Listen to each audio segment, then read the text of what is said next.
Q&A, yes. So I think what we'll do is that before the break, we'll have a Q&A session. Yes. And this is my first presentation on this particular issue. So I want to thank you for giving me the chance to sort of bone up and prepare something. I already got 2 more invitations since this one got.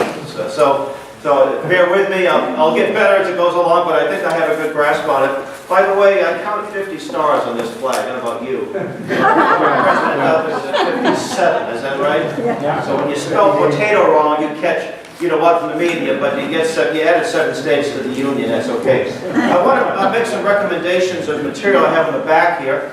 And in the slide presentation, there'll be some other books I'll recommend. Now, John mentioned Camp Constitution. Actually, this camp is 4 years old. John was under a different banner, which no longer exists. But we think it's better than it was when your son went through, because it's a family camp now, and it's a lot more local. It's a local control, so to speak.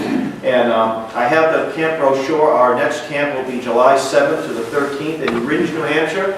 A beautiful Ridge, New Hampshire summer camp program we use there. I have some material that the camp has published.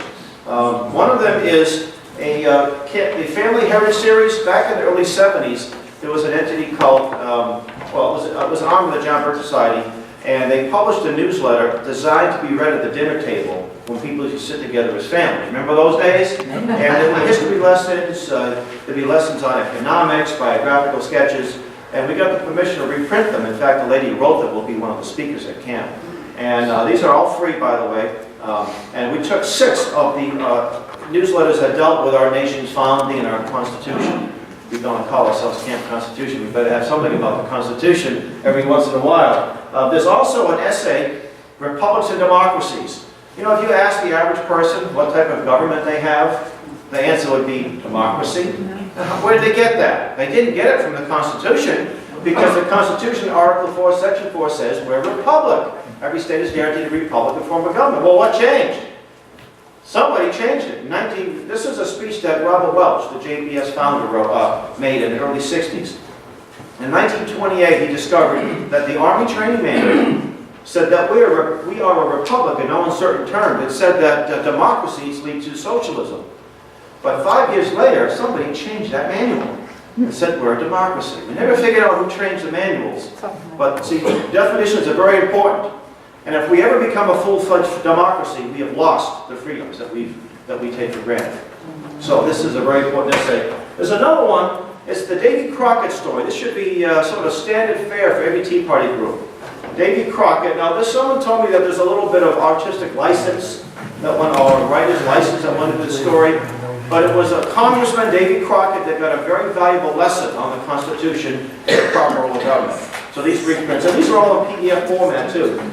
The New American Magazine is a magazine published by the John Birch Society. It comes out twice a month. I've got a lot of different, some of them were scooped up already, which I'm glad.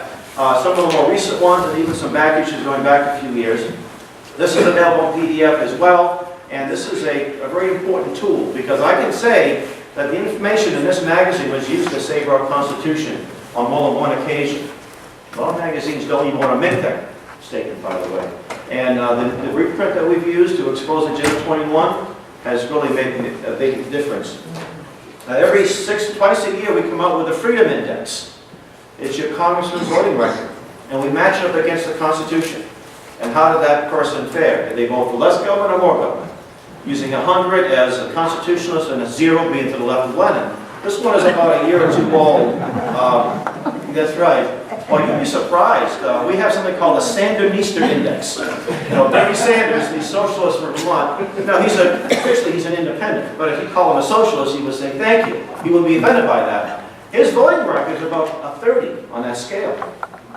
Now, he might vote the right way for the wrong reason, but the fact is he's voting a 30. We've got Republicans that vote to the left of Bernie Sanders, especially when there's a Republican in office. So it's not the question of what they say, it's how they vote. That's really what it's about.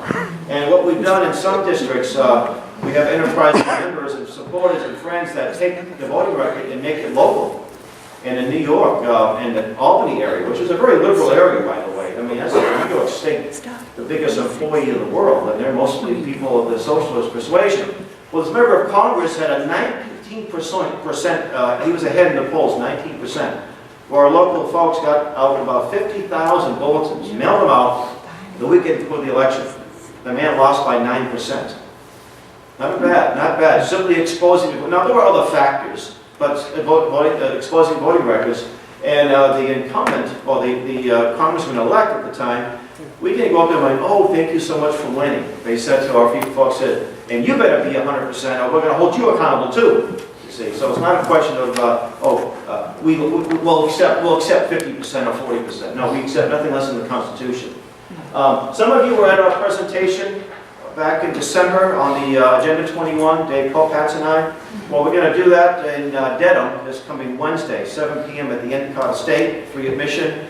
And by the way, we're getting a lot of, not we, Dave and I, but in general, lots of people have now waken up to this issue. When the Republican National Committee passed a resolution against Agenda 21. How did that happen? Because there's lots of people making phone calls, visiting town halls and city halls. It seems like every day there's dozens of internet articles. New York Times last week had a piece about the Agenda 21, as I guess we're called, you see. And so they're taking notice, and positive things are happening. Lots of counties and towns and cities have pulled out. By the way, 3 in Massachusetts since the last presentation. Now, I wish I could get all the credit, but it doesn't really matter who gets the credit. It's a question of getting a job done. And I've got some DVDs, not a whole lot left. This one is on ObamaCare. By Art Thompson, the CEO of the John Birch Society. I know your next meeting is going to be focusing on Obamacare. So I'm not going to go into it a whole lot, but I will touch on it a little. Now, you see this famous picture of Obama. Sorry, that's not an image that good. But how did Obama get elected? That still come across well on the camera? Well, I tell people, it wasn't foreign army didn't march in and elect him. People in our neighborhoods. People in our churches, family members, and I wouldn't be surprised if one, I wouldn't even dare ask you who voted for Obama in this room, but I have a friend that was doing some work for us, a devout Christian. He voted for Obama. I mean, we live in the age of information. What didn't you know about this guy? What promoted you? Why didn't you vote for him? A very slick public relations campaign, and unfortunately a very unpopular Republican president, and the former president, and maybe not the best Republican candidate in McCain. That could be a few factors, though. But the bottom line is that it was middle-class America that put Obama there. The middle class, by the way, that Obama detests, because he said so. What was it, your Bible, your religion, and your guns, right? Yeah. Okay, now, John Adams, one of my favorite presidents next to George Washington, a homeboy, unbiased, was the home team here. He said this. By the way, John Adams did not write the Constitution, but he wrote most of the Massachusetts Constitution. And a lot of the Massachusetts Constitution is lifted right out into the U.S. Constitution. He said this Constitution, meaning the U.S. Constitution, is for a moral and religious people. It is wholly inadequate for any other. That is one of the major reasons why we are losing our freedoms. It's a spiritual issue. The churches in America, for the most part, have been silent.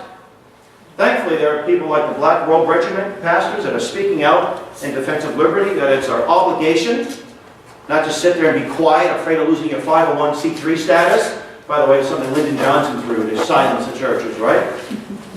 Because Unitarian churches, from mostly left-wing causes, oh, they're very vocal. And they don't say you have to be worried about the 501c3s. Oh, they are very vocal when it comes to issues that they love people like Obama. So, people say we need to, restore our country. Well, that's really the bottom line, is that it's a spiritual battle we're in.